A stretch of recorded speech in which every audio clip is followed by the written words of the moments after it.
Good evening, ladies and gentlemen. Welcome to Penang Institute. Good evening, ladies and gentlemen. Welcome to Penang Institute. For those who've been here before, um, welcome back. My name is Fawaz Abdulaziz. Yeah, I'll just go straight into the. I'd like to welcome everybody to our um, fairly regular evening events. Tonight is Inner and Oceanic Worlds in the Making of Penang, with my old friend from Halle, Marai Campus, in conversation with Wazir Jahan Karim. And tonight will be moderated by Gareth Richards. So without further ado, I call upon Gareth to take it away.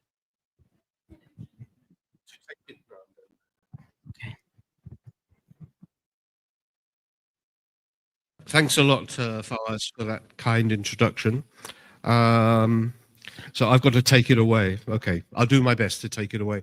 Very, very warm welcome to everybody. Thank you for coming out on a Monday for what I think will be a very, very engaging talk and presentation this evening. As Fawaz says, my name's Gareth Richard. Some of you may know me. Half the audience seem to be regulars at Akikino, so maybe you're expecting a film screening this evening, and it's kind of got slightly muddled up with your dates. But anyway, everyone's very, very welcome. Yes, I'd like to thank the Institute for jointly organising this with the bookshop, with the bookshop. So, especially the director, Ricky Deng, who can't be with us because he's in Singapore tonight, and especially the connection with ours because he was studying in Germany at the Max Planck Institute at the same time that Marika was there. So actually, there's an interesting Germany-Penang connection via the two of them. I also want to say thank you to the co-publisher of the book, which is Garut Budaya Sayadi in PJ. I was down in KL for the 25th anniversary of the founding of Garut Budaya at the turn of the millennium. And they did a massive bookstore. And the only book that sold out completely was yours. So please expect a good royalty check in the post. Thank you. So I do think this is a very important new book we're going to be considering this evening. So it's Marika's Connected Heritages. It's very important. The plurality of heritage. The Inner Life of Penang in the Indian world. It's quite a mouthful, but in some ways it really does capture the essence and indeed the innovativeness of this particular book. It may surprise some of you to know that this is the first major anthropological study of Penang for almost 2 decades. I've been some excellent other publications, but as a fieldwork-driven ethnography, I think we have to go back to Jean Di Bernardi's 2 books on Chinese popular religion, which came out in 2004 and 2006. So almost 20 years has gone by since we had a major anthropological study. Right at the outset, I'd like to just dedicate tonight's event to the memory of the late, great Anthony Reid. Tony Reid was the doyen in many ways of Southeast Asian history, and he died just last month, 7 weeks ago. Tony did so much to reframe how we understand the region, not just as discrete national entities captured in national histories, but rather as a zone of connectivity, as a zone in which there were deep ties of culture and of ideas and institutions. And the reason we dedicate it to his memory is also that it's a perspective that I think deeply informs Marika's own book. So the book at hand, Connected Heritages, The Inner Life of Penang in the Indian Ocean World, it's a study very, very close to my heart. I think probably of all the 100+ books that I've edited and we've sent to press, it's probably the book that is actually the closest to that. I first met Marika 10 years ago in 2015 when she was just embarking on her first round of fieldwork here in Georgetown. And then she returned to Penang year on year, right through to 2019, staying with me. And so I got a kind of bird's eye view of the unfolding of the questions that she was asking, the kind of response that she was getting from her fieldwork. And then, of course, COVID hit and travel became extremely difficult. But it was just a couple of years ago that we picked up the project again when she wanted to turn her PhD thesis into a published book. I helped in that process. And in particular, the publisher that we chose, Palgrave Macmillan, yes, for the rigor of its list, but also precisely because they have this arrangement to co-publish the book with SARD in PJ. So you don't have to pay 129 euros for the book. It's available here for a very modest, and my microphone's gone dead, 68.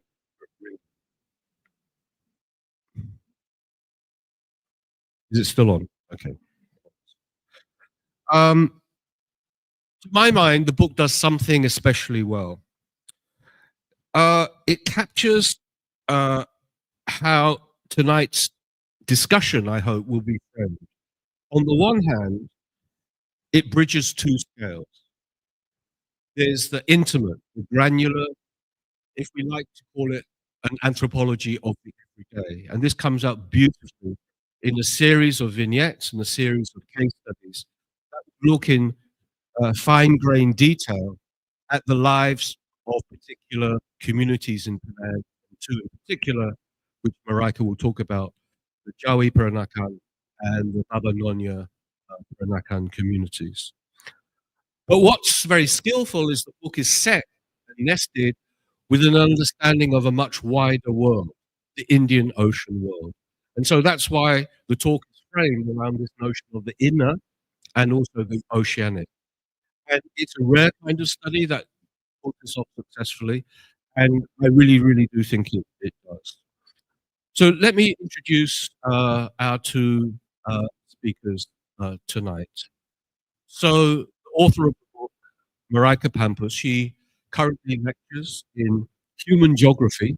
She can explain that for herself. At the Martin Luther University in Halle in Germany, where she researches, teaches courses on um, food geographies, ecological connections, heritage studies, and more recently, and a very fascinating shift, towards the human geographies post-industrial landscapes. And to reflect on the book with her, we're really, really, really happy.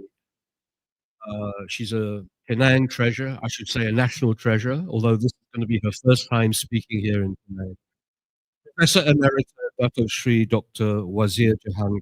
Many of you will know her, of course, as the founder, along with her son Nuril, of Jawi House. And if you haven't been to eat at Jawi House, here's a free advert. You must go to eat at Jawi. Um, but equally and actually far more substantively, he has been and remains, in my view, one of Malaysia's truly great anthropologists of the last 50 years or so, and has done such a wonderful and varied, extensive work. For example, her earliest research back in the 1970s were on Orang Asli communities, for which she wrote her PhD and published elsewhere. But she's equally done incredibly interesting work on the culinary arts and the anthropology of food. She was a pioneer in gender and anthropology and development. And then in more recent years, and we brought some examples of her books, she's focused on her own community, the Jawi Peranakan community of the Straits. And if that wasn't enough, she's just published a memoir. And I think it has a great title. So this is the title. We received our copies this morning, and it's called Feminism undaunted. So, and we'll be launching the book here in September with Wazir. So could you please give a very warm Penang welcome to Maraika Pampus and Wazir Jahan Karim.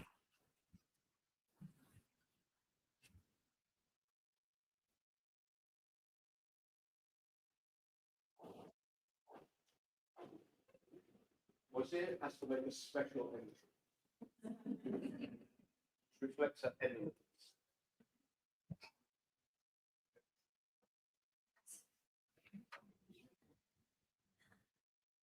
So, thank you so much for having me. I have many feelings currently because it's so strange to be back. It's lovely to be back. It's my first time coming back after COVID. So last time I was in 2019. Gareth mentioned that, and it's been a while. I made two little human beings, which are the two blonde girls that you can see over there, and I hope that they don't disturb you. So, um, but yeah, so and the other one came to Penang was already in 2019, and then just COVID held me back from coming again. Because it was the longest time my second home. Now it's great to be back.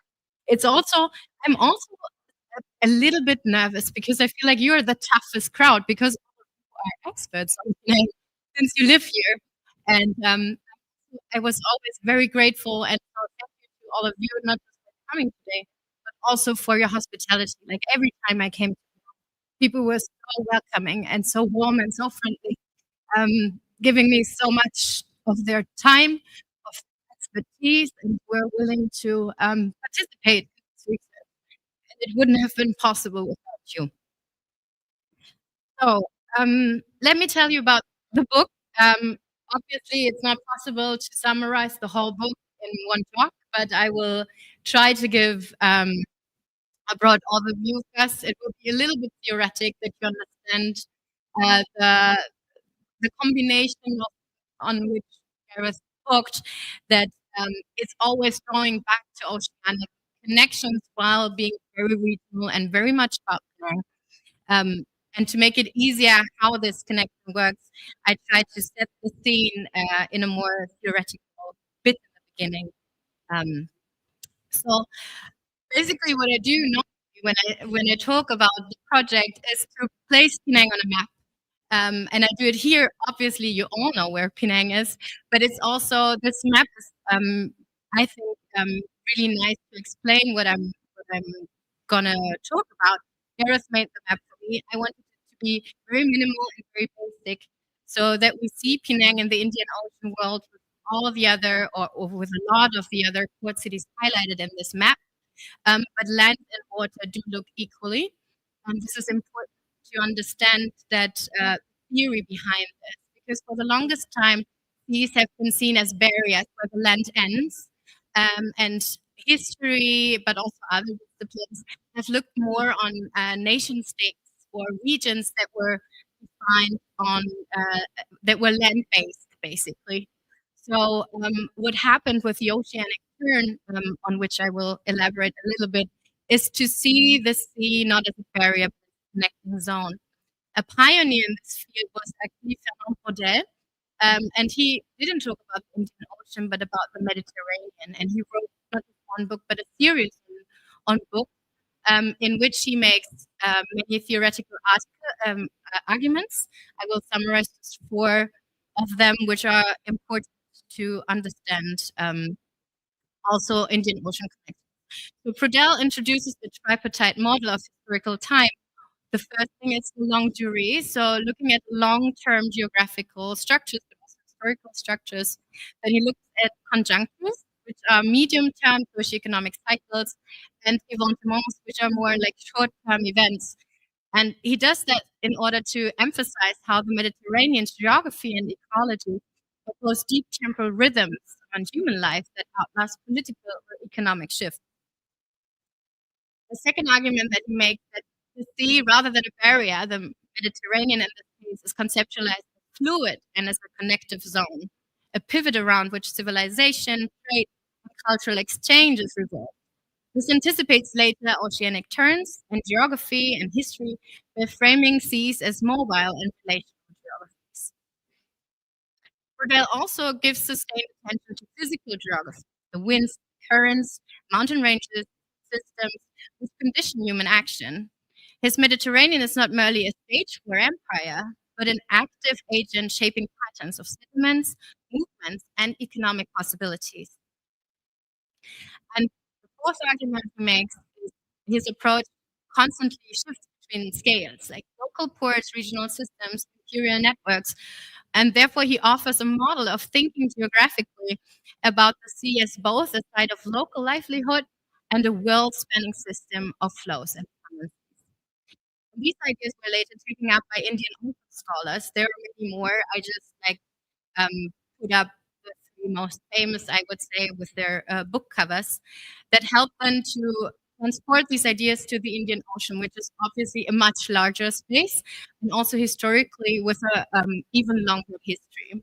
And Indian Ocean studies challenge land-centric notions of regions by foregrounding, like Bell did, littoral zones, coastal cities, and sea routes as spaces of interactions, highlighting how mobility, trade, and migration forged interlinked histories from East Africa to Southeast Asia. The Indian Ocean has been shaped by layered imperial formations, endangered labor systems, and capitalist circuits. This field uncovers subaltern maritime geographies from enslaved Africans to Lascars and Indian Ocean coolie routes, for example. And the Indian Ocean networks also facilitated not only these material exchanges, but also the circulations of languages, religious practices, food, habits, identities, offering a relational lens on cultural geography beyond nation-state boundaries. And by focusing on the Indian Ocean as a vibrant, pre-modern, and non-Western maritime world, the field contributes to decolonial geographic thinking and expands global understanding of oceanic space before and beyond Atlantic paradigm. So coming now to Penang, when I first arrived here, I was interested in Penang being a UNESCO World Heritage Site together with Malacca. Since 2008 has this inscription as a heritage site. And initially, my research was wanted to look at different imaginaries that, like tourist imaginaries, but also which are promoted around UNESCO World Heritage status. But while I was staying in Penang, I realized that this is not of interest so much to Penangites, and they have much more urgent things that they are talking about, curious about.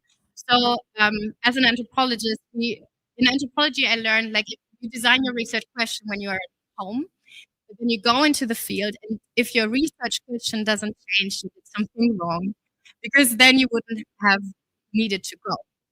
So, having this knowledge, I decided, okay, I need to drop the whole UNESCO thing and look at what people are actually interested in and or what they talk about and what is the earth that they talk about. And you're all Penangites, and you know that food plays a major role. So we started to talk a lot about food, but not just food about like sudah makan, have you eaten yet, like what do you want to eat, but also people use food to describe to me who they are, like to which community they belong, in distance to different communities, in relation to others. Um, Often food was used as a metaphor to explain the mixture that Penang is made of, for example. People called themselves rojak, or like they talked about mayonnaise in the case of Jawi, Peranakan, for example, where it's like an emulsion. You don't stir it properly. If you ever made mayonnaise yourself, it's egg, vinegar, and oil. If you don't stir it, it will be layered, and you see egg, vinegar, and oil, which might look like Indian, British, Malay, but if you stir it, you see it's mayonnaise. So you see it's an emulsion. And this idea of having cultural heritage that is synergy, that is more than the sum of its parts, felt to me like this is an important bit because these different identities are very situational and strategic. So people would tell me in different situations, they would stress different parts of all their identities. And it's not that one is subaltern to the other, but there can be many things at once. And this is what I found particularly interesting. So I decided to work more on this. Initially, I lived in the Sun Yat-sen Museum upstairs. So also the book starts with me arriving in the port city, like being in ethnography and also me being ethnographer. The book really tries to be transparent about my experience here because we call it positionality in anthropology. So it's important that I am the researcher. So I'm a white woman coming from Germany, and that does something to my research. So people respond in a very specific way to me as a person. And what we do, like through this highly subjective kind of research tool that my personal body is this transparency and reflection on this. So the book does that, and so it takes you on the ride with me in little vignettes, little scenes where you see me during my research doing something. So the opening scene is actually me being on a ferry since I had this Indian Oceanic view. I thought I need to arrive by a water, which was probably my own romantic imaginary. And this ferry is not romantic. You have, so that was like my first encounter. And for me, it was also interesting to see. Then I lived in the Heritage Zone. I lived in the Sun Yat-sen upstairs. And after a while, I did what many Penangites did. I moved out of the tour zone because it's stressful. Like with all the tourists, it's very crowded. It's getting even more crowded nowadays than it used to be. Later, I moved like this off former road, which Gareth mentioned, and could stay in that house. So, and then when I realized that I want to study more food and understand more about these different identities, when I came back in 2016, I thought I make this my focus. And I was trained in Nyonya cooking by lovely women, one of which is also here with us today, Nyonya Suki. So another advertisement, if you haven't had proper Nyonya cuisine, you need to book private dining with Nyonya Suke because she will cook traditional dishes that take many days of preparation. So you cannot find these in a restaurant, only in these settings. So what their idea was, there was a battle of the chefs, which is the proper cooking chefs competition in Penang, and it has traditional Nyonya food as one of the categories, and you always like in a pair of two to compete in this competition. And they wanted to transform me into like a German Nyonya, being able to participate in that battle. And I was very hesitant about it, but I kind of felt like after they spent so much of their time with me that I needed to give something back. And it felt like it was important to them, and I felt it would be good for my research. So was trained in Nyonya cooking.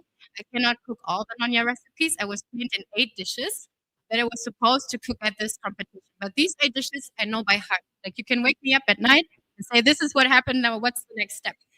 Um, so this was a very intense training, which took over 2 to 3 months because we didn't have more time before the competition, and we cooked every day. So it started with going to the market in the early morning. I cooked the same dishes over and over again. And this is what we call in anthropology as a method participant observation. So what you do, and cooking is great to understand this as a method. It's different from just having an interview because you can use all your senses, right? If I just tell you how I cook a dish, you cannot cook it. If I give you the recipe, you cannot cook it. But you need to cook along with someone who knows how to cook it, and then many times because you need to smell, to see, to hear, to taste, to touch. Like you need to engage with all your senses in this, and therefore you get a deeper understanding of what it means. And on the way, my one of the examples, which is also in the book, is the first time I cut turmeric, for example. I learned that it colors the tips of your finger in yellow, and it's persistent. Like it was hard to get rid of. So I came the next day and was like, my fingertips are still yellow. I look like a chain smoker. I don't know. Like, how do I get rid of this? And they were like, actually, you should be proud because these are the hands of a real Nyonya. Chinese wouldn't touch it. And this was for me like very interesting. Here, there was the distancing to other Chinese communities, like the Baba Nyonya, are not like Chinese, but in other ways, when we talk about religious practices, for example, they would claim to be even more Chinese than Chinese. saying that like China lost a lot of its tradition during the Cultural Revolution, which didn't happen here. So when we look at Hungry Ghost festivals, for example, there are many traditions where they would say we're more Chinese, and in other cases they would say we're not Chinese. Look at what we eat. Look at what we touch. So by learning these dishes myself, I had a deeper involvement in how to actually, how all the different like I have one chapter in it which is only based on chicken curry, like one famous dish, um, and the different ingredients, the narratives about how it came into being, the colors, the symbolism with it. It all has so many oceanic traces that I dedicated one chapter like just to this one dish in order to explain like all these connections that came together in this. And this is also where the Baba Nyonya find their pride. So they would say, we took all the influences that came to Penang, like took the best out of it and made it even better. So again, a similar idea to the synergy, and I like the agency about it, right? So it's not just happening like with other theories that we have about assimilation or acculturation or hybridization, which is more passive. So this has a lot of agency in this picking, compiling, and choosing, and stressing these different identities. I felt like the Nyonya cuisine was a great example in order to explain all the different connections that kind of come to Penang, and something new or something emerges out of these connecting processes. And by the way, my partner Chinsi and I, we won a bronze medal in this competition. I should probably wear it. Um, Another Nyonya example that is in the book is beadwork, which is one of the three crafts that Nyonya find pride in. So it's cooking, it's embroidery, and it's beadwork. And with the beadwork, I interviewed also one of the last two makers who was back then still on Armenian Street. His shop, unfortunately, is also closed down now. Um, but in the chapter, I talk about not just the shoes and the motifs, but also the trade of the glass bead trade. So there are historical traces again, back also in this ethnographic chapter. And again, participant observation. I took courses on how to do this beadwork. For this, I lack the patience. So this is very delicate, it's the smallest glass beads you can find. One of the sides is flat so that it has a nice shimmer. So you need to arrange each of the tiny beads, and then each bead is secured with separate, at least one separate knot, sometimes even more, so that if you lose one, you only lose one, and not like it's on a string they fall down. So it takes a shoemaker 3 months to make this. So you can just imagine what it like how long it took me to make a 5 by 5 inch piece.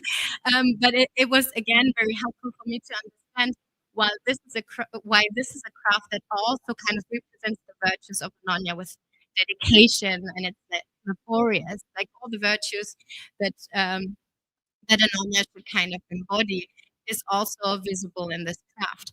And when we look at the motives, we can, which I find also interesting because it's another female craft, like cooking. The shoes are also a female craft, and we can see some changes in history through a female perspective, which is often very difficult when we look at historical sources. It's men writing and it's men speaking, and we don't have many sources that are by women. But if you look at these crafts, for example, we can see how the motifs change from more traditional Chinese motifs in the beginning to British influence motifs, like the rose is a great example to see the shift, and then sometimes like an interesting mix of arrangement that resembles more Chinese ideas of a design, but then things get replaced by British symbolism. So we see how also the different influences through history might convey in this craft.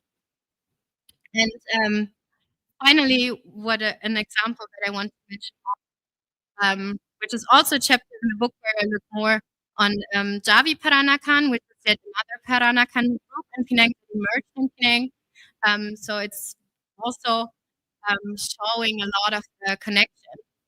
And there I talk about afternoon tea and how the habit of afternoon tea, which might from the outside look like a colonial leftover or a British leftover, is actually very much part of a very local habitat. And it has, again, a local twist on it. It depends on where you eat it, if you have afternoon tea at home or in one of the great mansions. And I use three great mentions in this chapter as examples of what might look like a British colonial leftover is actually much more complex than that. So this mention is 32 at the mention, which was built by a Chinese tycoon, and it has different influences from British architecture, Italian architecture, and yet use also ideas of feng shui and Chinese symbolism. So they are carved in the ark, for example, for prosperity. And there are many other like little signs of this mixed influences. So this was a very affluent Chinese person, for example, built it. And then this you can now also have afternoon tea. So it's interesting to see what happens to these great mentions also. And I thought I probably need to say something about the cover because it was so highly discussed. Like, what is this cover? And then also links to the afternoon tea that I now talked about because in the same chapter I also talk about something like a colonial nostalgia that sometimes appears when you walk around Penang, and I find it in the so this is the doorman of the E&O Hotel. It's a contemporary photograph. So it was taken last year by a professional photographer, Nyonya Amazi, who I asked to take the photograph for me for the book. Um, so, and what I like about the picture, it could be 100 years old. You wouldn't know. Like just the color gives away that this is a recent photograph. Um, and it's, therefore, I felt like with the cover, this kind of links what I tried to do the whole time with the history and heritage. So, heritage today is actually like a reference to the past or to many pasts, and we decide what kind of past it refers to. So, having images like this that could, like, this is a reference to a past that doesn't necessarily need to be accurate. So, it can be like an imaginary of the colonial history or of what it meant to be in the E&O Hotel back then. The E&O Hotel, again, it wasn't founded by British people, but it were Armenian brothers who were, the Armenians were very important in the hospitality. So most of the hotels, the big hotels like the Strand in Singapore, or the E&O Hotel in Penang, were actually founded by Armenians. So there's another connection that I wanted to stress. So basically, the book tries, with drawing back always to the bigger picture, tries to complicate this idea of a post-colonial city. Like, what does that mean? And what does this colonialism mean maybe in a place that was from its outset full of other local elites that came from different places and that collaborated closely with the British.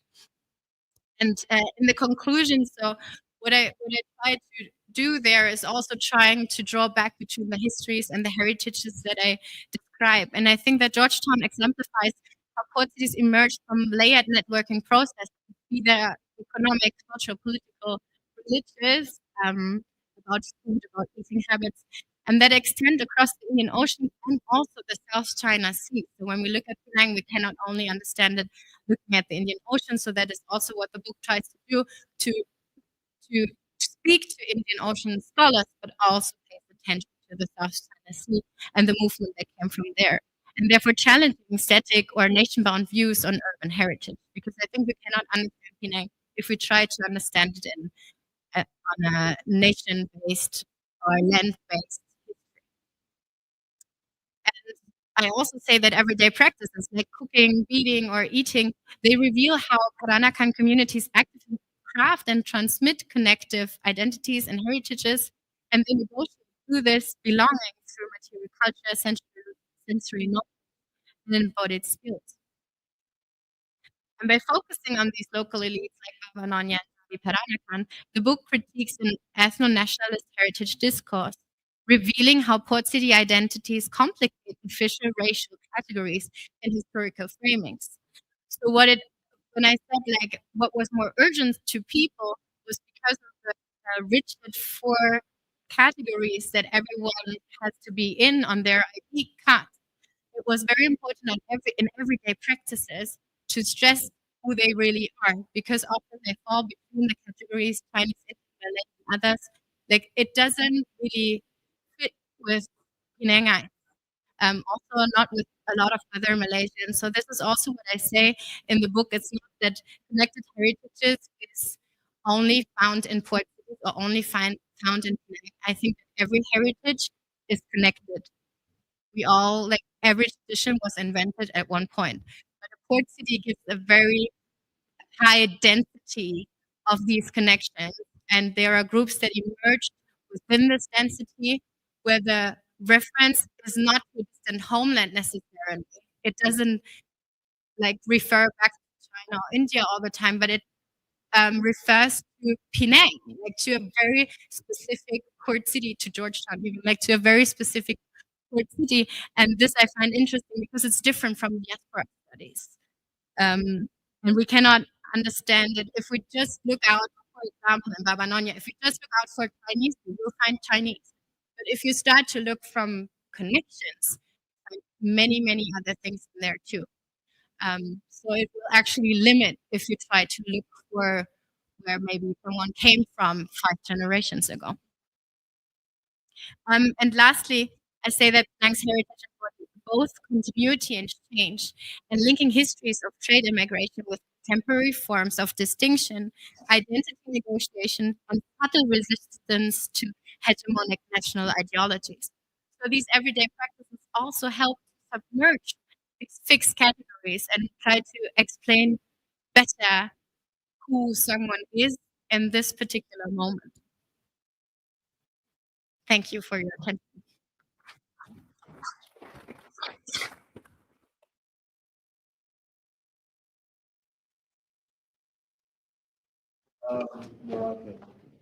For that really engaging talk.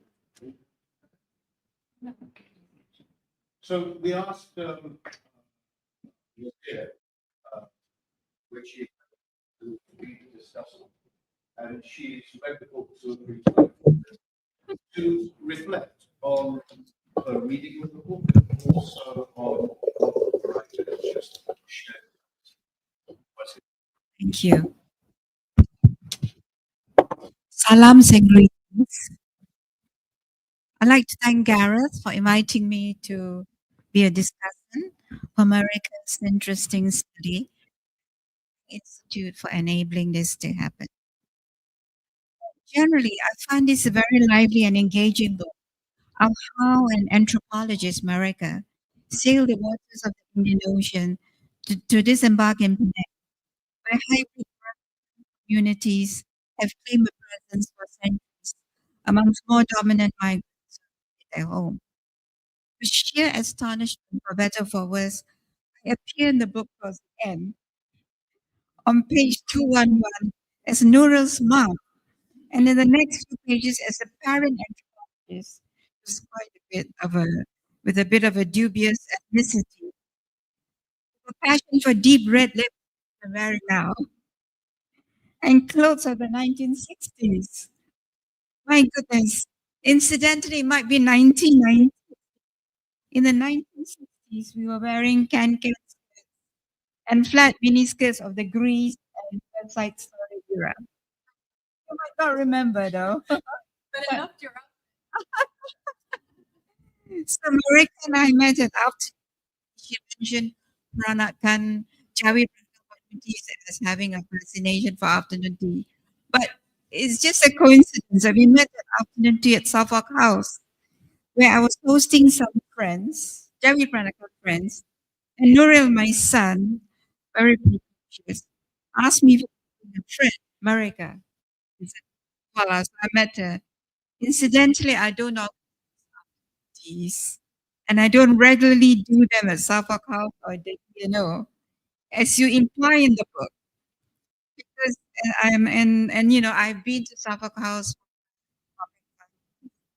but not to organize afternoon teas, which are highly priced and which I can't afford as a pensioner.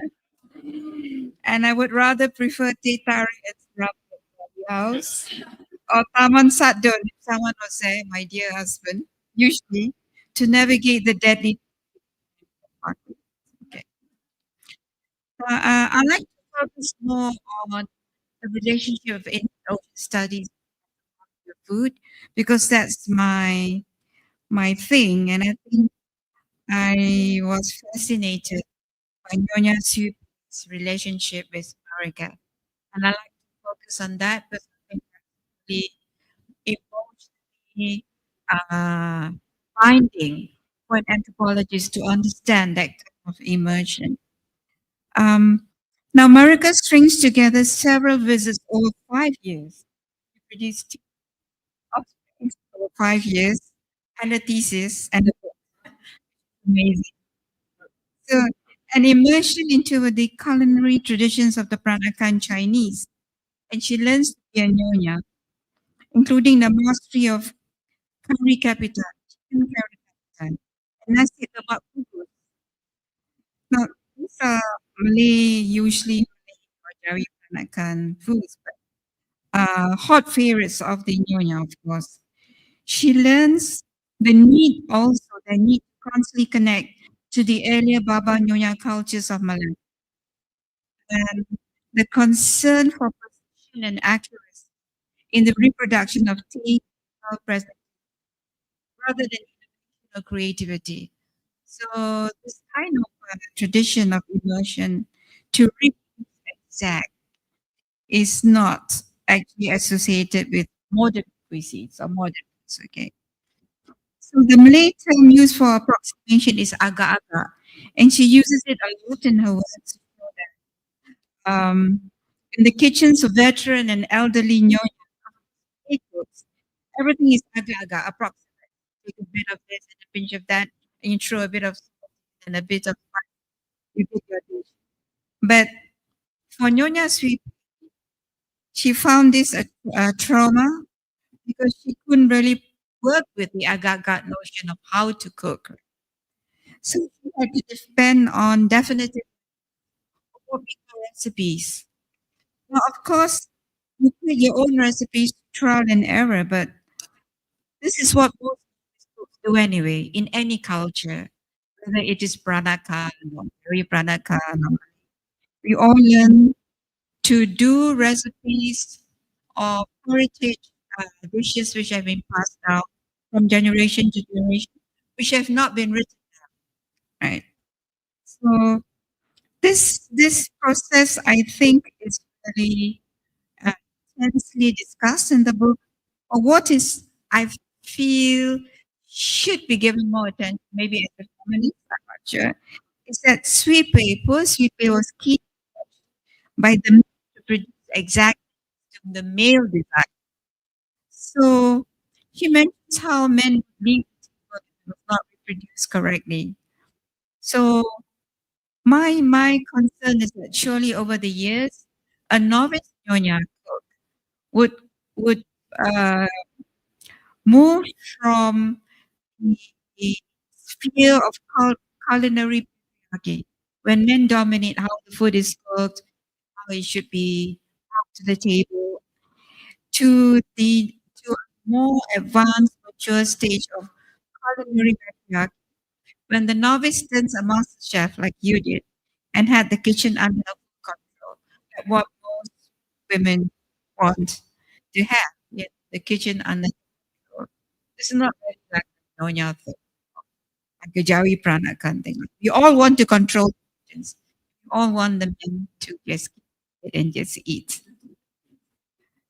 Now, America states that the approach is hermeneutic, contextualization of ethnological experience in time and place.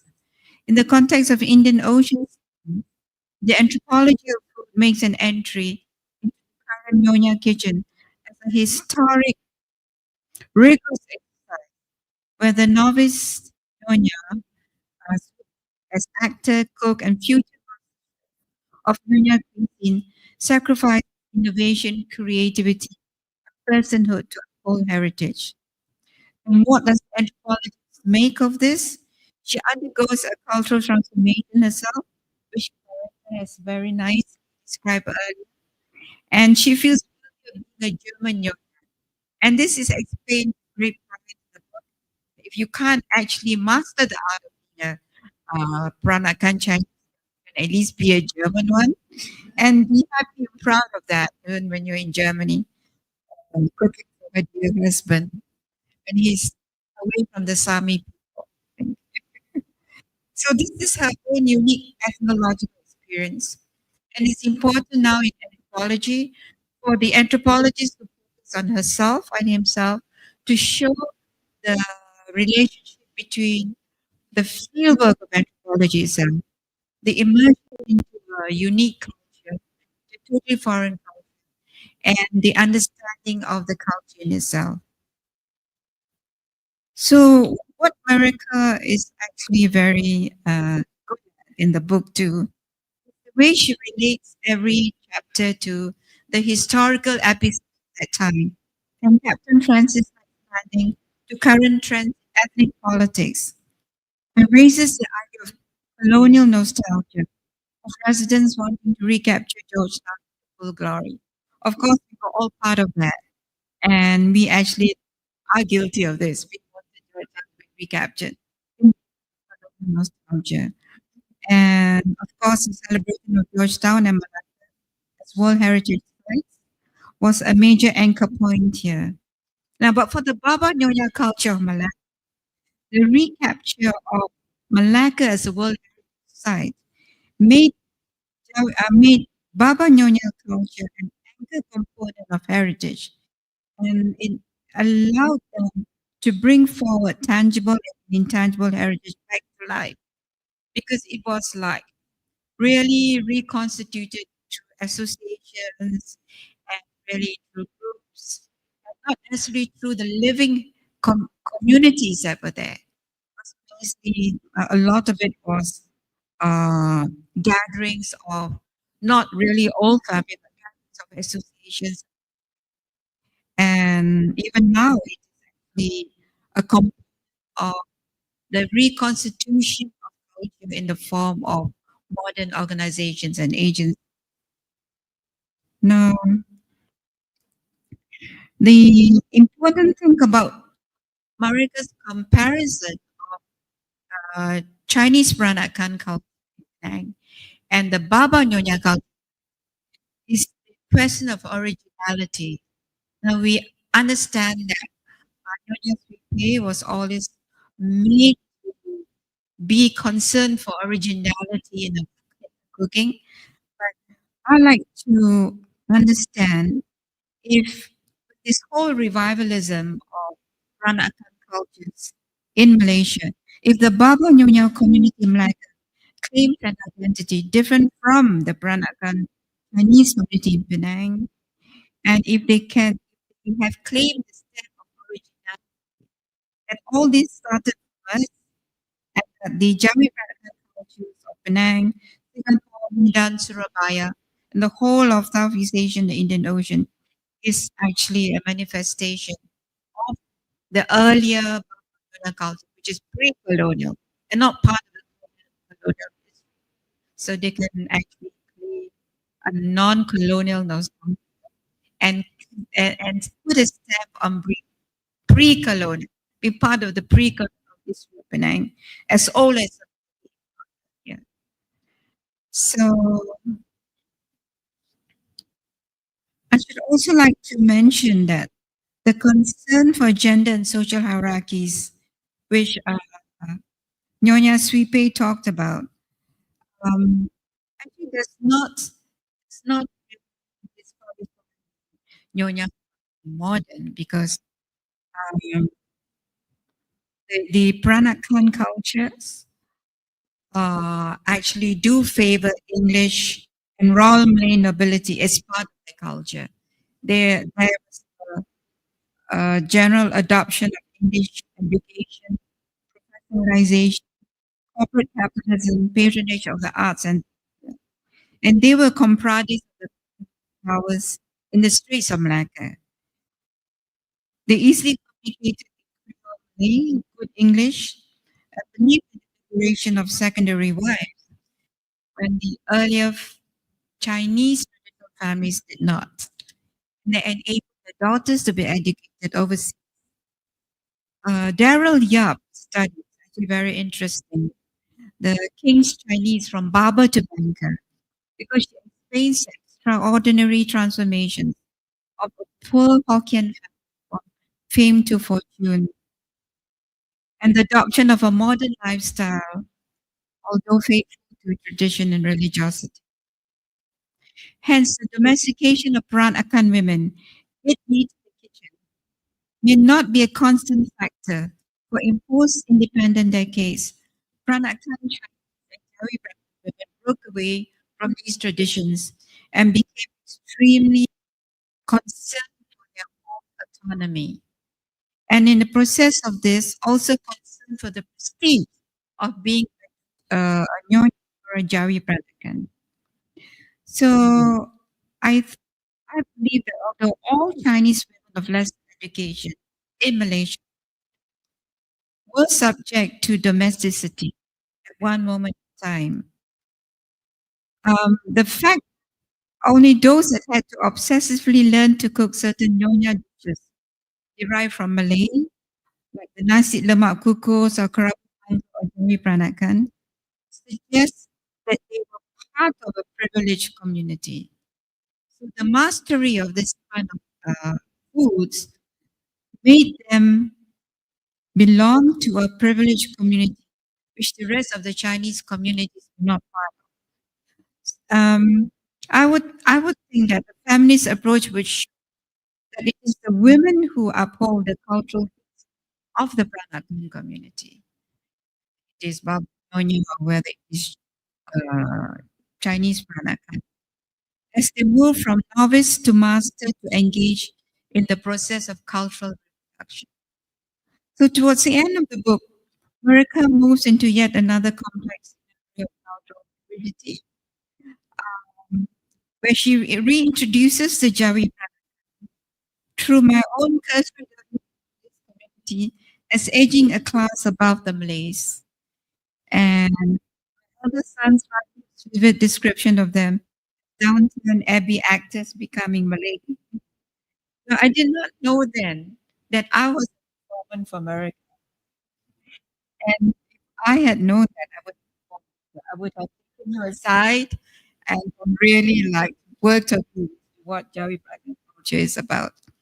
Now, all in all, I find it was a great pleasure to read this book, and I congratulate Marika on her skillful navigation of such a difficult topic, positioning food, work, and managing, while trying to draw institutions which constitute tangible and comparative.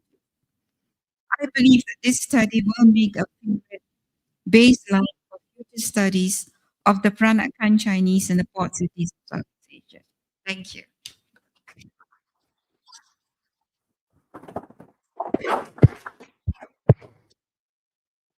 Thank you so much, Wazir. You can tell she's done a really granular reading and reflection on this marvelous book. We thought we'd take a little bit of time, not too much time, because we want to open it up for questions, but to maybe interrogate and reflect on some of the issues that both of you have actually touched on. And I'd actually like you both to reflect on the question of field work, because it came out in your early remarks and then you returned to the end. And Marika, you yourself talked about the need for a particular kind of transparency, that this was ethically important. And you talked about the notion of immersion as a particular method of conducting this field work. And of course, you've been doing field work for more than half a century and so on. So I'd really like both of you just to reflect a little bit more on the field work experience. Yeah. If I could begin. Yeah. In classical anthropology, we do field work over 18 months to 2 years with total immersion in the community, a single community, and of course, uh, when I saw Marika's movement in and out of Penang and her ability to immerse herself in and out of the Peranakan culture, I was quite amazed and jealous because, we would have been sacked from our departments in the early days. We did that. We really have to focus totally on the fieldwork process itself, how we relate to the community, how the community relates back to us. So there's a lot of reflexivity of how we learn to live together as one. So as living with Orang Asli, for example, I became a native, total native, and I was actually we actually don't we're not allowed to leave the community to go in and out. I think you'll fail in my era if you do that at the LSE and I know Cambridge, Oxford, Princeton. You have to take 2 years full immersion in the field. I guess a lot of anthropologists would know that. So I was very jealous and envious of how you could do that, produce 2 kids. I mean, you couldn't even produce a boyfriend. Wasn't even possible. A lot of orang asking wanted to actually be my boyfriends. One wanted to marry me, and apologies to my husband. But I feel like we were not allowed to be part of them in that sense. We had to observe them from a distance, at the same time, be like a daughter or a son, and that is actually quite impossible. This is why I'm a big critique of British social anthropology. And most of my works in feminism criticize the methodology of anthropology. So I'm not sure how you in Germany would actually have perceived that kind of research, how you managed to do that. Very Yeah. interested to learn. Yeah. So I was a PhD candidate at the Max Planck Institute for Social Anthropology back then. And there it's the rule that every PhD student spends 1 year in the field. Then you have to write up your thesis. Um, and my supervisor suggested to split up the year into 6 months. Because he said you're not studying just one community, but you try to understand more of the port city, and it might help you to return back to Germany, look at your material, and then go back with more specific questions. And this was highly debated among the three directors of the Max Planck Institute at that time. They are all now also retired. So they were similar to what you explained. They said, like, you need to have 1 year of full immersion. And my supervisor was actually arguing with them that this also comes from a time where you would also look at agriculture, and then you need the whole year in order to understand what grows when. And he said, it all has downfalls and benefits. So if she comes back at a similar time frame, she will be able to see the celebrations a second time. So that might also help. And for me personally, what for me was the most important thing, the first 6 months that stayed, I was a newcomer the whole time for 6 months. And in the beginning, it was really great because it was not just my first time to Penang, but my first time to Malaysia. And people were eager to explain to me why Penang is different from the rest of Malaysia. So this actually turned into my main fieldwork question, like how and why. Um, and going back to Germany for 4 months only, and then returning actually helped ending the status as a newcomer, which was very beneficial in the beginning because everyone felt the urge to talk to me about explain to me. But when I came back, they were more like, "Oh, you know how things are now," you know, like it was more. So I felt like now it got deeper. So they felt like you're coming all the way back from Germany, so you take your research serious and you know how things are, and then they would talk more deeply about things that they are dissatisfied about. Things like, because in the beginning it was more like it could be worse, but like I don't want to complain. And when I came back, it was really the depth of the conversations I felt shifted just because I was away and came back. And then I decided while I was writing up to still come back every year for a month. So I did some of my write up here. I did like some re-interviews with some of the people, like Rakib, for example. I gave the chapter and said, like, please read it and comment. Like, is this? How do you feel about this? Like, this represent what you said to me. And this was really, in order to write it up, it was very beneficial for me to be able to return. And I'm I'm very happy that I was able to do this.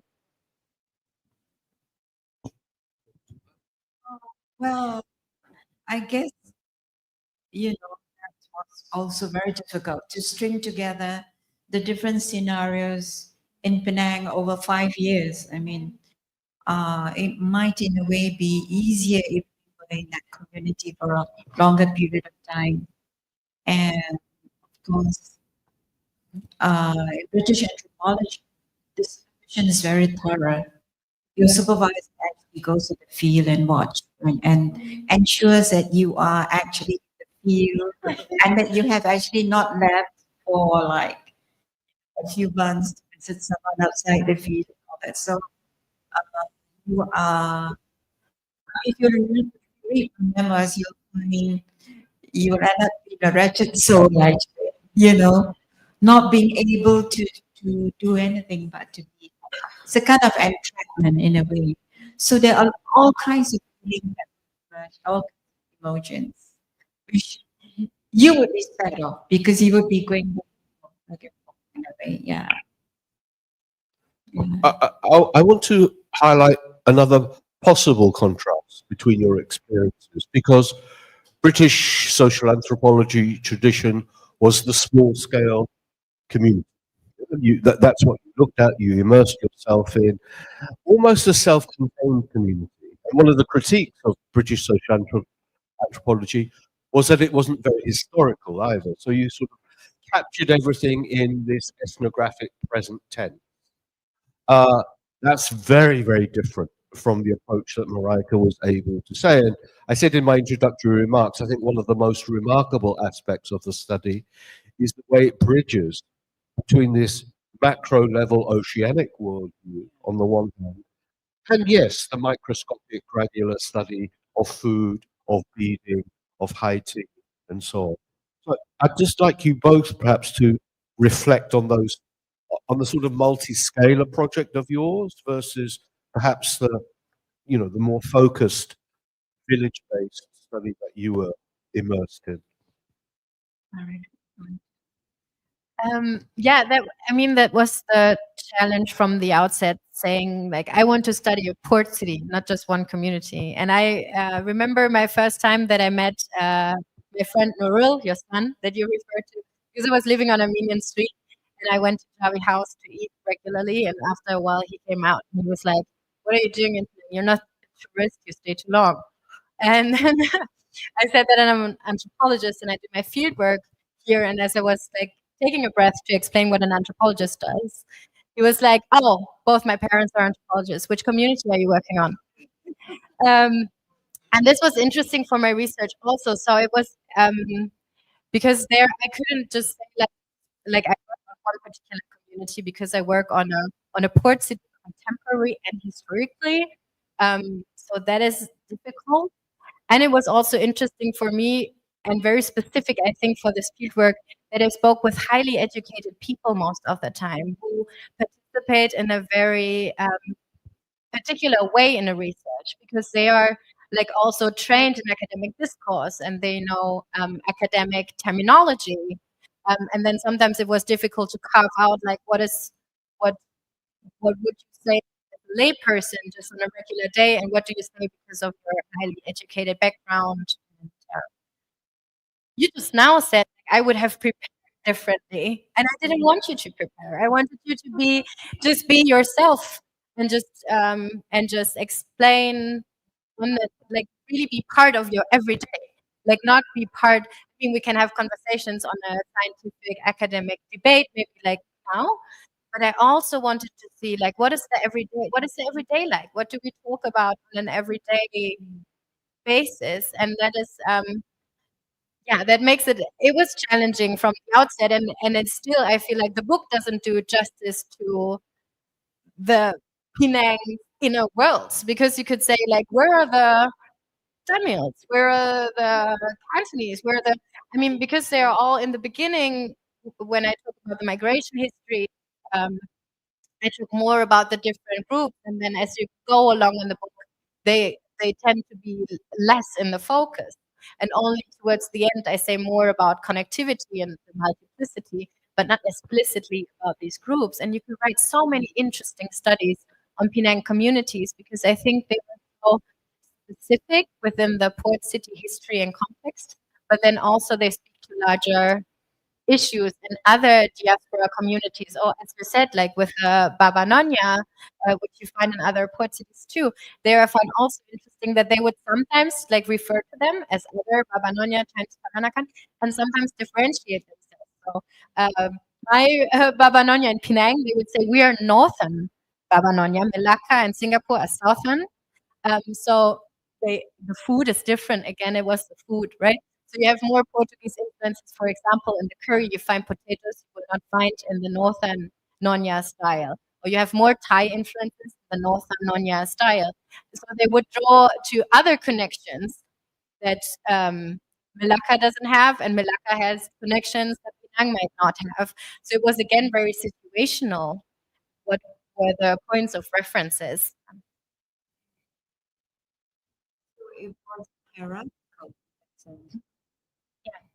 it's very interesting because if you were to Was it? compare, the reason why I mentioned I would have performed better is because the Jawi Peranakan are very convoluted, very complex. This, this, I mean, anyone can be Jawi Peranakan because you can actually be born in Georgetown or you could be born in Seberang Perai, but you could be of a different class. So a Malay of a higher class who is an Orang Tanjung born in Georgetown, whose parents have been cooking these amazing recipes we find in Jawi House, for example, would call themselves a Jawi Peranakan. But if you were like closer to this Seberang Perai community, which is very interesting, they would just call themselves urban Malay, or Jawi Pekan, or just Melayu Pekan. So you can be anything you want to be, depending on what kind of status you want to maintain or hold, or what kind of identity you want to have. So my problem, of course, is that uh, I'm very Muslim, as I told you. You mentioned that in the book. Yeah. So my husband is Malay. So my children are Jawi Pranak because it's like, you know, uh, you got to have an association with a Malay parent. Usually it is a mother. It's not necessarily just a mother. It could be a father in this case. But it's not something which you would like think of as an identity. It's just a sense of belonging to a community with a certain material culture. So there is an element of cultural production and reproduction constantly. It's a process of understanding, process of being identified with a group. And as the Jawi community becomes more and more prominent in through politics, okay, um, you would understand that over history, UMNO in Penang, United Malay National Organization, was actually a Jawi Peranakan campaign for independence in Malaysia. So there's no colonial nostalgia there. Anti-colonial, anti-British.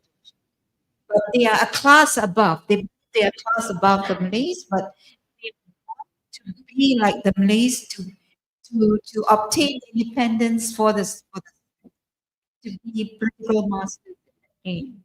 So there is a difference here with the Jawi Peranakan and the other hybrid communities who are part of the colonial empire. Fascinating. I've got one more question, and then let's open it up to the floor. Towards the end of the book, Marika, you really, in the last two chapters in particular, you really make a strong focus on the contrasts between Malacca, uh, inscribed as a UNESCO World Heritage Site, which of course was yoked together with Georgetown as port cities of the Straits of Malacca. But you make a very strong point that the way in which Malacca is presented and represented in national heritage discourses is quite different. from how that uh, is represented in Penang. Um, I'd like you to speak to that, to the national heritage discourse on the one hand, and how it frames the Malacca experience in a one particular way, and how in some ways it's almost impossible to do the same vis-a-vis Georgetown. Yeah, so actually, this discussion is more or less my answer to why is Penang different. La. And and I think it's the national heritage narrative is more based around a pre-colonial history and more engaged with Islam, the spread of Islam, and the sultanates. And within this narrative, Malacca fits very neatly, and Georgetown does not, because the story of Georgetown is a very colonial one. Even though there are different theories about the island being inhabited before the founding of this port city, the specific port city was really like a late settlement, also concerned with Indian Ocean studies. So it was founded in 1786.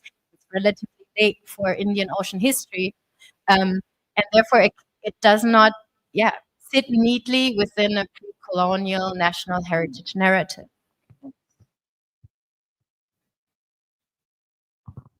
You want to reflect a little bit on that?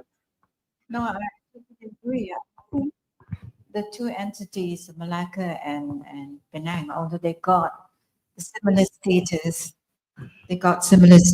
as well, heritage sites, actually bear similarities only in the context of material culture, tangible and tangible heritage. In terms of history, in terms of Indian Ocean studies, they're quite different. And the way the Chinese claim their identity in Malacca is one of allegiance to the Malay nobility, the earlier Malay prehistoric communities than rather than to the colonial empire. So there are two very different facets. And I think the Malays themselves recognize this, but the Malays themselves are very much for the Baba Nyonya community to be part of them. Like you see the way there's a common enjoyment of the Ronggeng and the Joget and the Kabayan, all these things which are now exploding in KL actually. KL becomes a cultural center of embracing Penang and the culture because it's like KL assimilates all these things and they have more money.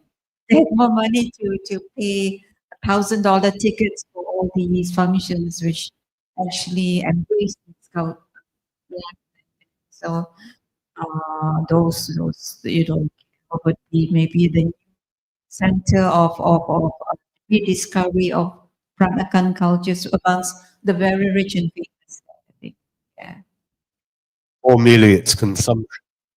Yeah, it is cultural consumption and it's status consumption as Yeah. well. Indeed. I hope between Marika's presentation and Wazir's reflections that it might have stimulated some questions or reflections on your part.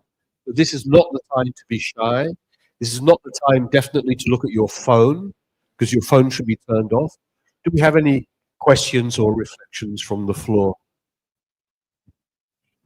Of course, I want to know about what happened to the Orang Asli boyfriends during during the field work. Yes.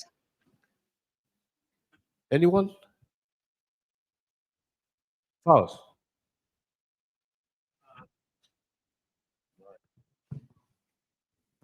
No, I'm reading from an online question, so it's not mine. Um, Reading from it, Peranakan cuisine is rightly seen as hybrid, but could we ask why some non-native ingredients like chili, tamarind, coriander, these ingredients have become widespread, while others like lentils, sesame, moringa stay tied to certain groups? Might this help us understand how everyday creolization works across Penang's food cultures beyond Peranakan traditions? This is a question by J. Sharma. Um, and if I may, I have my own question, taking advantage of having the mic. No, this is it's a pretty straightforward question. I mean, I understand research into different ethnic communities and trying to understand um, and, um, from the inside as well as looking out. I'm just trying to reconcile this way of trying to understand human nature with a s- more psychological way of trying to understand human beings as human beings. If when people talk about themselves as being Chinese, as Hokkien or Teochew, or Malay, Kelantanese, or Negeri Sembilan, Orang Negeri, um, there's a certain, how do you say, performativeness when you speak in such a way. But when you speak to people in private, they when you try to shed the their community identities, which change, then you get a completely different, very sophisticated understanding. So I'm just trying to come to terms with whether there's a sense of superficialness when we stick to labels such as, you know, uh, Baba Nyonya or Jawi Peranakan, and whether we can, does it make sense as an anthropologist to try to go to get past that and get to the human beings who are our interlocutors, or is this a waste of our time? Thank you. So I start with your question first. Um, Initially, I didn't intend to work on race and these classifications, but it was such an urgent topic within my interlocutors' everyday life. So it was not just on this like this performativeness that you mentioned. I had proper down like qualitative interviews, sit down, where it was sometimes then different from everyday encounters. Therefore, it's so important to, for example, cook together or eat together because there these topics still pop up, but in a different way. And what the book does is actually try exactly what you are suggesting now to get rid of very rigid understandings of identities or diasporas or communities. And therefore, these two Peranakan groups are interesting, I think, to look at because they can draw on so many different things. And they do it strategically and situational. And um, that is a skill to have and to make like out of like gives it more agency than just having like a rigid category. And I think this is also what this is about. It tries to overcome rigid categories. It tries to overcome what's written on your ID. It tries to show more of the complexity in order to sometimes say like I'm more this or I'm more that. And it also depends on if we talk about food or if we talk about my religious traditions or if we talk about the way I dress or um, what I like to cook or what I like to eat might also be different things, right? You can be a cross eater, but like cook at home very traditional.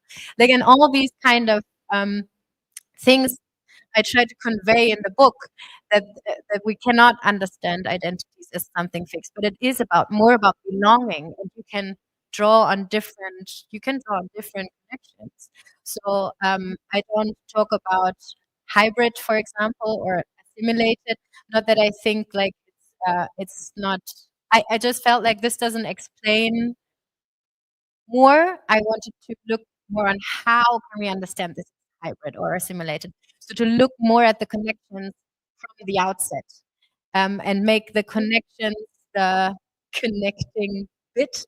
And therefore, I can look at all different groups. I could look at Germans from a lens of connectivity, and I would find so many different connections because this is also a nation state made up at one point in history.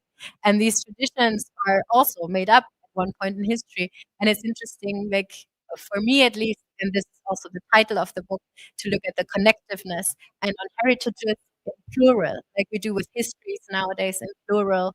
You don't have just one, but you can draw on many different things depending on the situation. And the second question, sorry. Or do you want to say something about the identity question Yeah, first? I totally agree with you. These communities are really interesting because they're multiple identities and they can claim an identity according to context and place and time and generation. And when we formed the Jawi Peranakan Heritage Society, a lot of the Malays said that, oh, I don't qualify as Malay. I'm a pure Malay. So I asked a lot of them, what do you mean by pure Malay? And they said, pure Malay kita asli. I'm from Kelantan. I'm Kelantanese. I cannot be anything else but a Malay. But half the Kelantanese have Thai blood and they all have Thai ancestry and they speak a dialect which is very close to Thai. Anyway. So I found that really very astonishing. But, but there were a lot of others who had very little links to the Malay community, to the Malay community, wanted to be part of the Malay Jawi Peranakan diaspora. So I found that also very interesting. That wanted to join our society to be more be Indian Muslim, for example. You know, there's a lot of question of purity here. So, yeah. And concerning the food waste questions, there's a lot of interesting studies on different food waste, especially in Southeast Asia. But often they start like from one country to the other. Like and then when we ask, for example, like how Chinese is this, and we know how big China is, how many different traditions we find throughout China, we soon see that this is very limiting in its approach. And some ingredients travel because they were valuable for trade. So it was again sometimes a class thing to use specific ingredients. Lentils, for example, are not valuable, but you could find there was a time in history where you could buy in the UK for 5 nutmegs. They were so valuable. And pepper was really valuable. So they started to grow pepper plantations here. So also using some of the high valuable ingredients also does something to the identity. So when they say we took the best of all the cultures, mixed them together and made it an even better one, right? This refers back to this also, I think. And what I find also interesting is like it's not just a one-way street. So when we look, for example, at another Nyonya dish into cabin, which it's another chicken dish that has Worcester sauce in it, one might assume that this is like a British influence, but yet there are theories about Worcester sauce being actually like inspired by the fish sauce that we find in Southeast Asia. So it's not really clear. The ways are not like it's a difference between roots and routes, right? The where it came from or where it traveled to, and then what happened. And within the Nyonya cuisine, there was an incident that I found very revealing when Supi said like you can cook these dishes back in Germany. I said I cannot find for the chicken capitan we need the candle nut, and I cannot find candle nuts in Germany. And she said you can replace it with a macadamia nut because you can find this, and what it does, it helps to thicken the rampa. So you can use this as an replacement. And I asked like, but is this then still consider this still authentic? And she said you make it even more authentic by doing because it's all about adjustment. So Nyonya cuisine is adjusting the dishes with the ingredients that you have at hand. But therefore, you need to understand what the ingredient does for the dish in terms of texture, taste, symbolism, whatever it might be. And then you need to find a replacement. And this I found very interesting with what you said about the originality. Taste is not meant to be altered, but you can alter the ingredients in order to match the taste if you don't have everything at hand. And this idea of adjustment, I think it's interesting within a heritage discourse, which is often where something is considered authentic only if it's not altered. And here we make adjustment and the ability to be able to adjust. You need to be very skillful cook. You need to have a deep understanding of the dish that you're cooking. And this then becomes the heart of how they say that their heritage is authentic in that way. Do we have any more from the floor?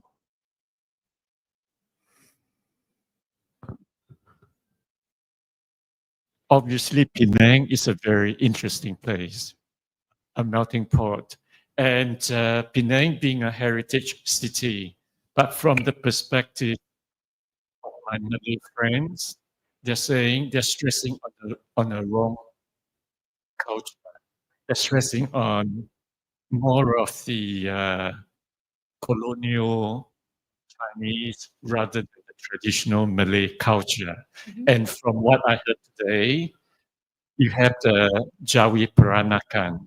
And I think a lot of Malays, they don't realize, they don't, uh, they don't stress the Jawi Peranakan culture, and it has become a racial thing, which it should not be. I am very interested in Malay, the Malay weapon. And to my Malay friends, some of them, they consider that as a Malay culture. But some of my Malay friends, they consider that as Nusantara culture of the Southeast Asia, culture of Southeast Asia. So basically what I'm saying is no civilization has ever existed in isolation. We are what we are from the distant past, from the ancient past. I'm very proud of my Chinese culture. My grandfather, my grandparents came as a penniless migrant to Malaysia, and I'm always very proud of that. And I'm very proud of anyone who had the courage to be a migrant or to be a refugee. And we are what we are 100% when we are comfortable in sharing things with, we are open about ourselves. But I tend to be myself when I'm with my group of Chinese friends because I am, I have the courage to actually confront the bigotry. But I do modify my behavior when I'm in a different situation. I don't express myself as well because I'm trying to be more reconciliatory with people from other culture and other backgrounds. And there's also another thing. As an as a German person doing a research in Malaysia, how much the Malaysians they had modified their behavior to be in the best behavior in your presence because you can never know. I know myself how I behave in a certain situation, but I tend to behave differently when I'm in people I'm not as comfortable with. I'm trying to accommodate. Thank you.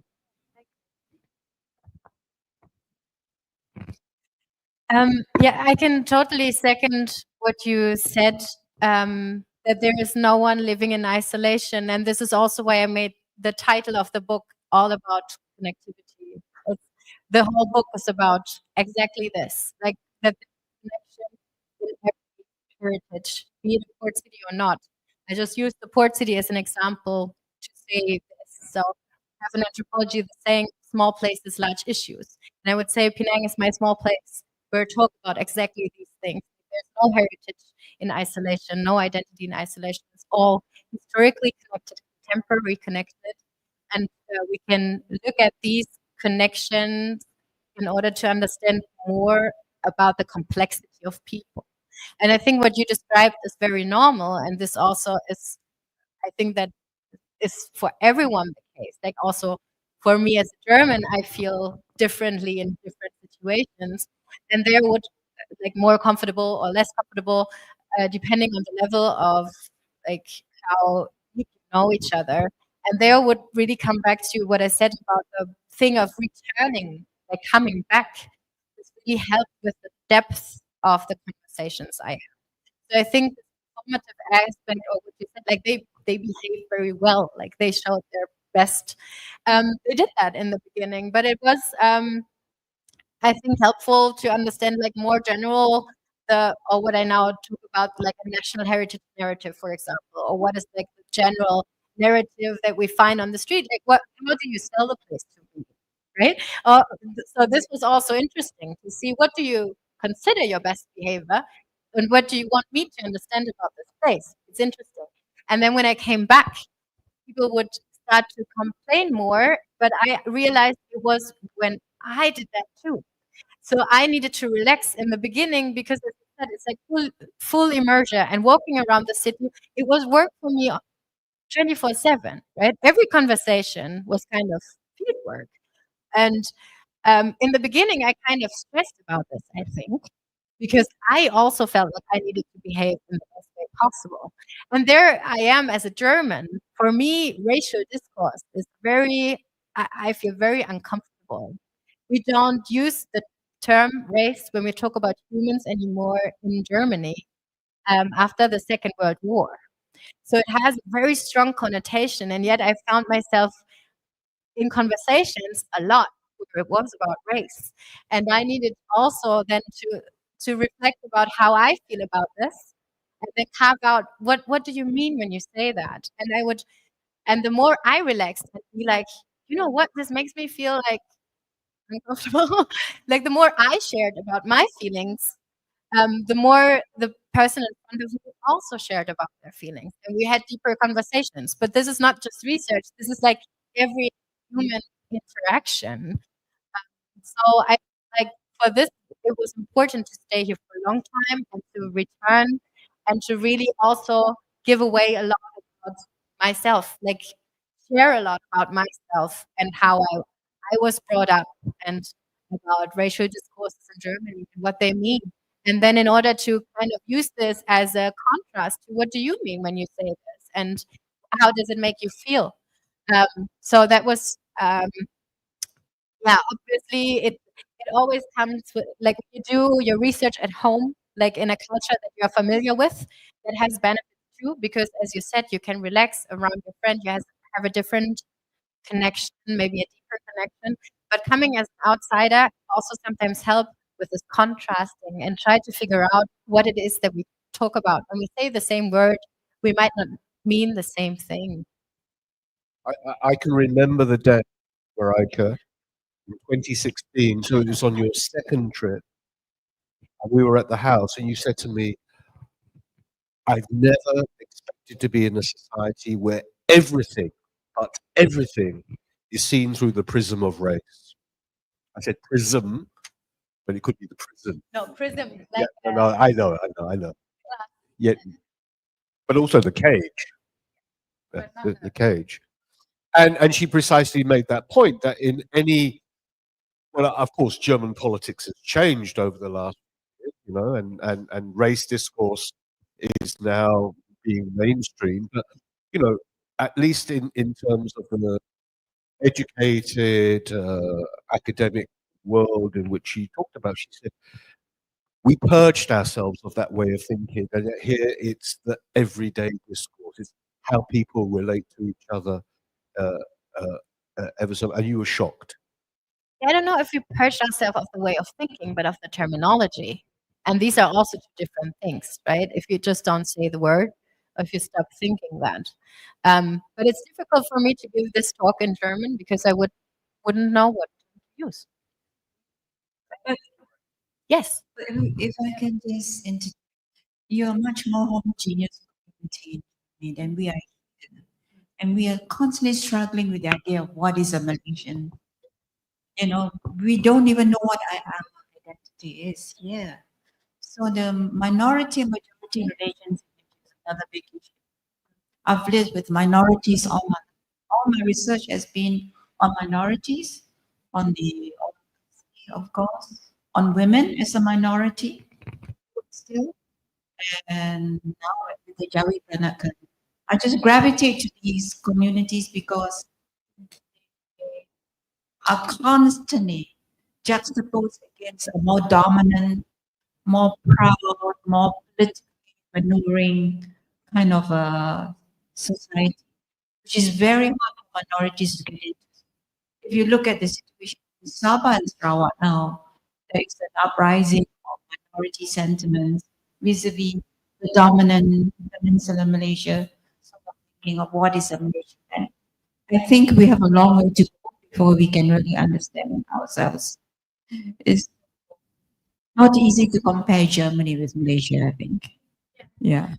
Yeah, no, it was also more what I needed for me personally, like having this reflection. So it was also not a critique of what people do, but more an observation, and then figuring out how I position myself within that because it's so different, because I didn't grow up here and I don't share the same everyday encounters where it is so important.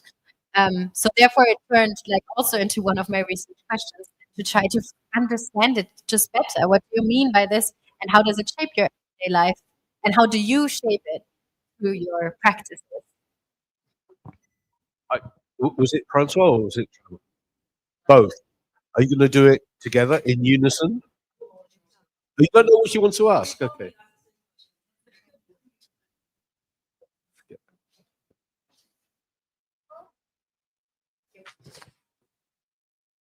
I will leave the politics question to Francois.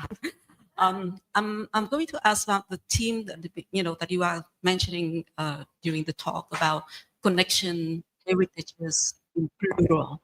So Peranakan is a product of mixed marriage, mixed cultures, cultural confluence, right? But then when it establishes itself very distinctive identity and its cuisine, then we are talking about ethnicity. Are you trying to say that we should safeguard that authenticity, or you are also open to embracing interpretation, innovation, interpretations and adaptations, even within the community and even outside the communities?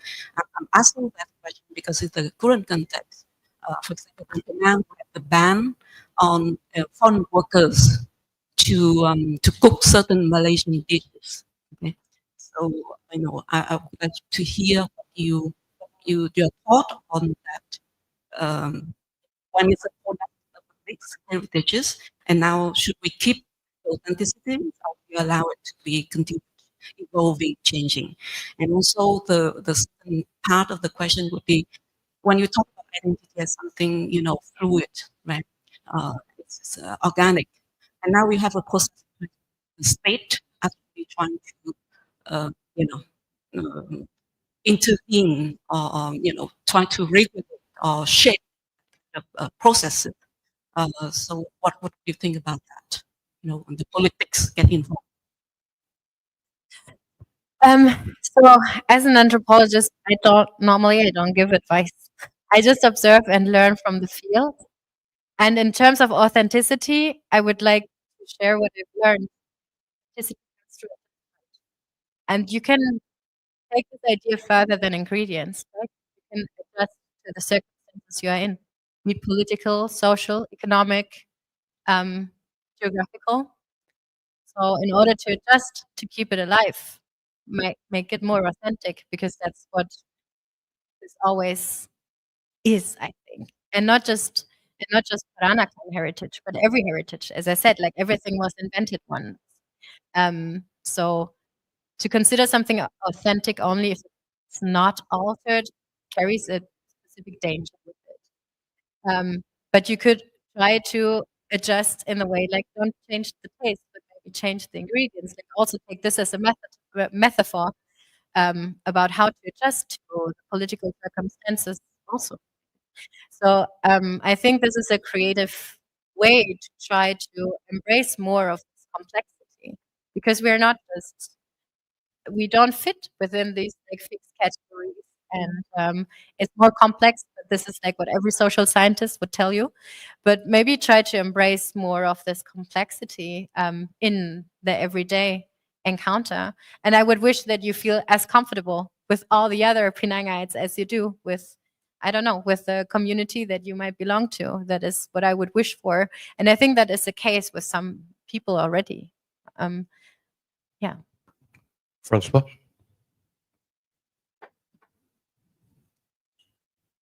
Thank you. Um, um, from what I understand, and you said at the outset that it's difficult to summarize the book and your whole work in a few minutes, but you seem to be presenting a very the complexity of how identities are shaped from a very anthropological perspective. I would like to ask you, how do you see this being a contribution as well? Where do you think your work is more the strongest in contributing to the understanding of the use and abuse of identity in contemporary politics? Maybe putting yourself in from the perspective of political science rather than anthropology in doing this. So how is your work best contributing to the understanding of that use and abuse of identity in the contemporary politics of Malaysia today, which I think would also bring a different perspective to my understanding of your work? Thanks. Yeah, thank you for that question. I think it's I lost my train of thought. Wait. So the Indian Ocean approach, the idea of putting connectivity at the heart of my research and looking for connections, it helped to overcome nation-based studies, land-based studies, and diasporic understanding of communities. And taking the last point, the diasporic understanding of communities, if we can overcome this, if we look at connections, we can also overcome these fixed categories. Again, I use the food metaphor. Chili is in almost all the traditional Malay dishes. There's a lot of chili, like the sambal, very important. Sambal is an ingredient that came to Southeast Asia through trade. Yet sambal managed to get naturalized within the course of history. Now it's a very natural ingredient. Chinese Malaysians some of them are here longer than Chile. And they didn't achieve this. So maybe if we look at the connections and really take it serious, if the point of reference is this as a home, what does it mean also politically to really take that serious and get away from diasporic understanding of communities? I think it's an incredibly complex question that you raised, Francois, but a very, very important one, extremely important. People are looking really cold. I'm looking at the audience like shivering. Only in the tropics is this possible, this apparent paradox. But also our friends at Penang Institute, of course, have been here working hard all day. They were here at 6 in the morning and, they don't get overtime pay. But this is a conversation opener, I hope. And I hope people, when they read the book, that will be another stage of the conversation. And I'm certain that we'll see Marika again. She's promised to come back next year, as long as it's not a new pandemic. As long as maybe she's not producing a third child, who knows? And by the way, just to reiterate what I said at the outset, next month, the one and only Wazir will be appearing here, showcasing her own radical feminist memoir. Yeah, in September. Oh, sorry, in September, in 2 months' time. We've done very modest amount of commercial announcements so far. You will, of course, remember Jawi House, won't you? You will. In fact, there should be some condition on you even being allowed to leave this evening, that you promise to book a place at Jawi House in the next week. And then Supe, is she still here? Oh, there she is. Okay. So, yes, but this is private dining, isn't it? Dining, yeah, because it takes many days to prepare. Yeah, you have to give a 1 week's advance notice about it. So that's Supe. But of course, the one and only great Duri has lugged all these books on her back all the way from the bookshop. And they do deserve your very kind attention. And you don't have to pay 129 euros. It's a snip at 68 ringgit. I would really, really like to thank Wazir very, very much for a wonderfully considered and in-depth reading and a series of reflections on Marika's book. Please give it up for Wazir.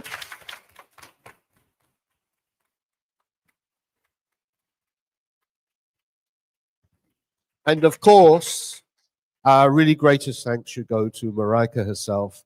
Let's hope it's not 6 years, honestly speaking, before you come back again. And if you want to follow her recent work, you'll have to really get into post-industrial landscapes in central Germany. There's the thing. So could we just show our great appreciation once again for Marika? Thank you very much. Thank you for having me. Thank you.